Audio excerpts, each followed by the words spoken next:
18가지 돈에 관한 교훈. 이 비디오에서는 모건 하우젤의 책 더 사이칼러지 오브 머니에서 다룬 18가지 주요 돈에 관한 교훈을 소개할 것입니다. 열심히 일해도 재정적으로 성공하지 못하는 것에 지치셨나요? 아무리 똑똑해도 통장 잔고가 그걸 반영하지 못하는 느낌이 드시나요? 사실 재정적 성공은 지능보다는 돈에 대한 습관에 더 많은 관련이 있습니다. 하지만 걱정하지 마세요. 이러한 습관을 이해하고 변화시키는 것은 생각보다 쉽습니다. 이 비디오가 끝날 때쯤이면 일반적인 돈 실수를 피하고 재정적 성공을 측정하며 재정적 독립을 이루는 방법을 알게 될 것입니다. 첫 번째 교훈은 아무도 미치지 않았다는 것입니다. 돈은 세상에서 가장 강력한 힘 중 하나이며 우리의 삶에 미치는 영향은 부인할 수 없습니다. 사람들이 돈에 대해 각기 다른 견해와 경험을 가지고 있으며 이러한 차이점이 사람을 미치게 만들지 않는다고 말합니다. 이는 여러분이 돈에 대해 가지고 있는 고유한 관점이 있으며 그것이 다른 사람들과 다를 수 있음을 의미합니다.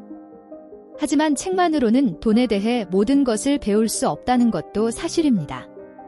읽는 것과 실제로 경험하는 것 사이에는 큰 차이가 있기 때문입니다. 예를 들어 복권에 당첨되어 몇 년간 돈을 마구 써대는 사람을 상상해 보세요. 그 사람은 돈이 행복, 안전, 그리고 존경을 살 수 있다고 생각할 것입니다. 하지만 어느 날 갑자기 대부분의 돈을 잃게 된다면 어떻게 될까요? 이 사람이 소송, 이혼 또는 나쁜 투자로 인해 돈을 잃게 되었을 때 그 결과를 어떻게 설명할까요? 만약 여러분이 대부분의 사람들과 같다면 아마도 절망감과 수치심을 느끼고 세상이 불공평하다고 탓할 것입니다. 혹은 모든 것을 처음부터 다시 시작하려고 시도할 수도 있습니다. 하지만 만약 이 상황을 다르게 볼 수 있다면 어떨까요? 돈에 대한 자신의 관점이 미친 것이 아니라 단순히 다른 사람들과 다를 뿐임을 인정할 수 있다면요. 다른 사람들의 경험, 신념, 편견이 그들의 돈에 대한 인식을 어떻게 형성하는지 이해할 수 있다면 우리의 재정적 결정에 훨씬 더 열린 마음과 공감, 겸손을 가질 수 있을 것입니다. 또한 과도한 지출, 위험 무시, 과도한 자신감과 같은 실수를 피하는 데에도 도움이 됩니다. 다음은 행운과 위험입니다. 행운과 위험이 금융여정에서 중요한 역할을 한다고 말합니다. 빌 게이츠의 예를 들어보겠습니다. 게이츠는 어릴 때 컴퓨터에 접근할 수 있는 행운을 가졌습니다. 행운과 위험이 어떻게 재정적 성공에 영향을 미치는지에 대한 논쟁은 많습니다. 어떤 사람들은 행운이 전부라고 말하고 다른 사람들은 열심히 일하는 것이 성공의 열쇠라고 주장합니다. 하지만 이 두 가지 관점의 차이는 행운을 어떻게 정의하느냐에 달려 있습니다. 빌 게이츠와 폴 앨런의 이야기를 들어보세요. 그들은 시애틀의 한 사립학교에서 만나 컴퓨터에 대한 열정을 공유했습니다. 당시에는 다른 학교에서 거의 볼 수 없었던 컴퓨터 실습실에 접근할 수 있었던 것이 그들의 행운이었습니다. 이 기회를 통해 그들은 1970년대 다른 프로그래머들보다 우위를 점할 수 있었습니다. 하지만 행운과 위험은 그들의 우정과 파트너십에도 영향을 미쳤습니다. 게이츠는 하버드를 중퇴하고 사업에 뛰어들었고 부모님의 지원 덕분에 이 결정을 내릴 수 있었습니다. 반면 앨런은 1982년 암 진단을 받아 마이크로소프트를 떠나야 했습니다. 그들의 다른 성격과 우선순위는 결국 그들을 갈라놓았습니다. 게이츠는 소프트웨어 시장을 지배하기 위해 리스크를 감수했고 앨런은 더 신중한 투자 접근 방식을 선호했습니다. 다음은 충분함에 관한입니다. 사람들의 자아와 사회적 비교가 재정 상황에 대한 만족을 방해할 수 있다고 말합니다.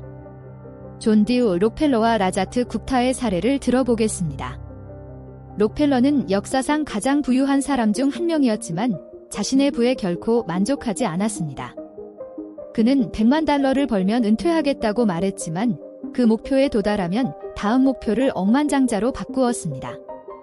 반면 라자트 굽타는 성공적인 커리어와 $100만 이상의 순자산을 가진 맥킨지 전임 임원이었습니다.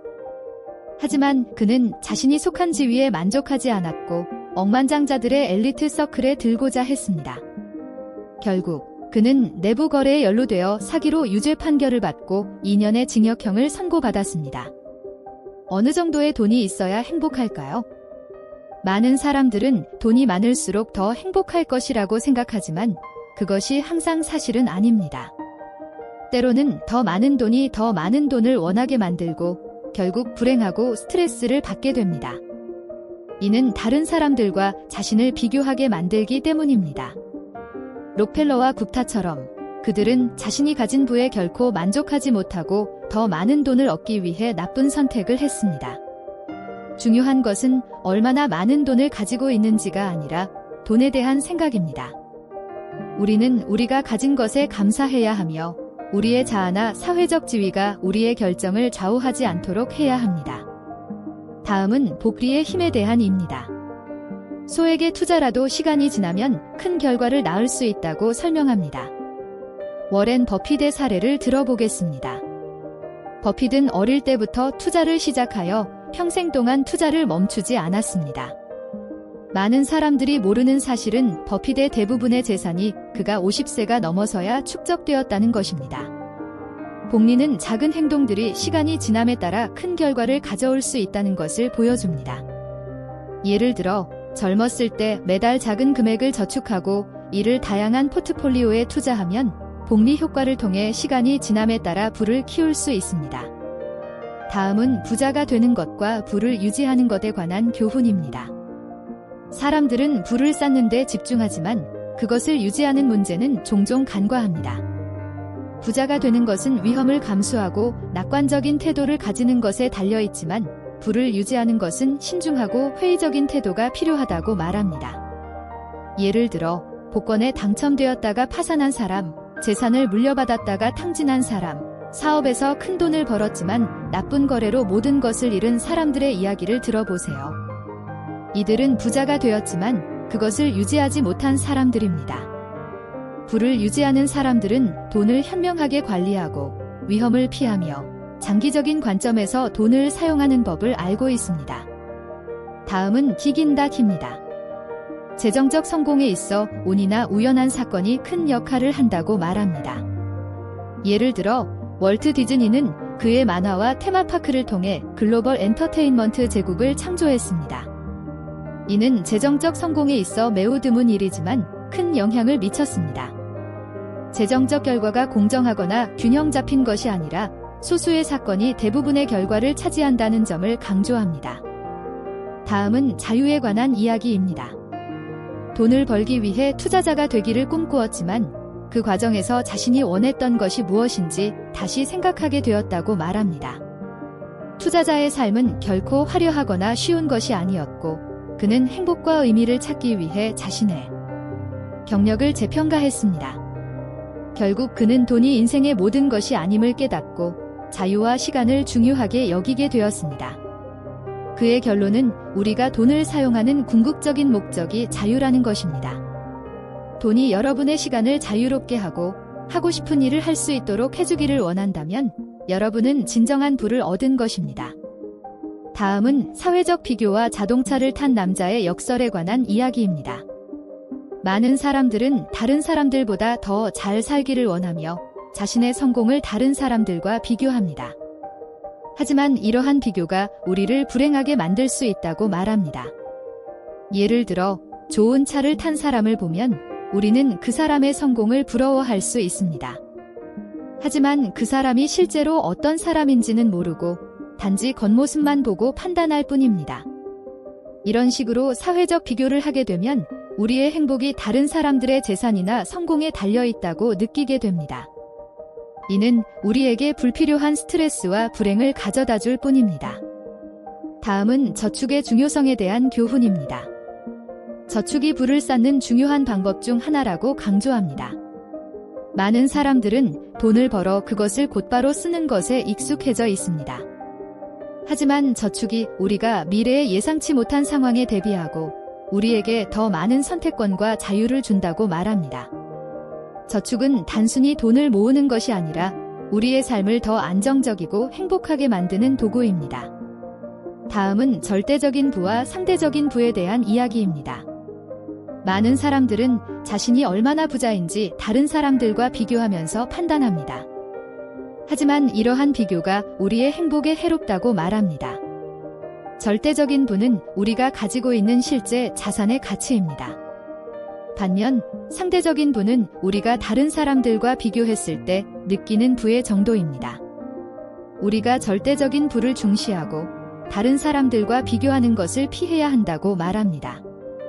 이는 우리의 삶을 더 행복하고 만족스럽게 만드는 데 도움이 됩니다. 다음은 놀라움에 관한 이야기를 하겠습니다. 인생과 금융시장이 예상치 못한 사건들로 가득 차 있다고 말합니다. 우리는 미래를 정확히 예측할 수 없으며 이는 우리의 재정 계획에도 영향을 미칩니다. 이러한 불확실성에 대비하고 변화에 유연하게 대응할 수 있는 방법을 배우는 것이 중요하다고 강조합니다. 이는 우리가 예상치 못한 상황에 더 잘 대처하고 우리의 재정적 목표를 달성하는 데 도움이 됩니다. 마지막으로 합리적인 결정에 관한 교훈입니다. 재정적 결정이 항상 이성적일 필요는 없다고 말합니다. 오히려 우리의 개인적인 상황에 맞는 합리적인 결정을 내리는 것이 더 중요하다고 강조합니다. 예를 들어 마크 저커버그는 자신의 재산을 분산 투자하지 않고 대부분의 자산을 페이스북 주식에 투자했습니다.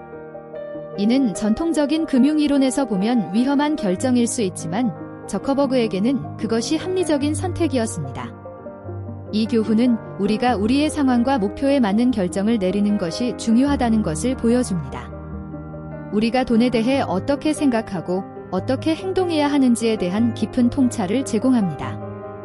이 교훈들을 통해 재정적 성공을 이루고 더 나은 재정적 결정을 내리는 데 도움이 되기를 바랍니다.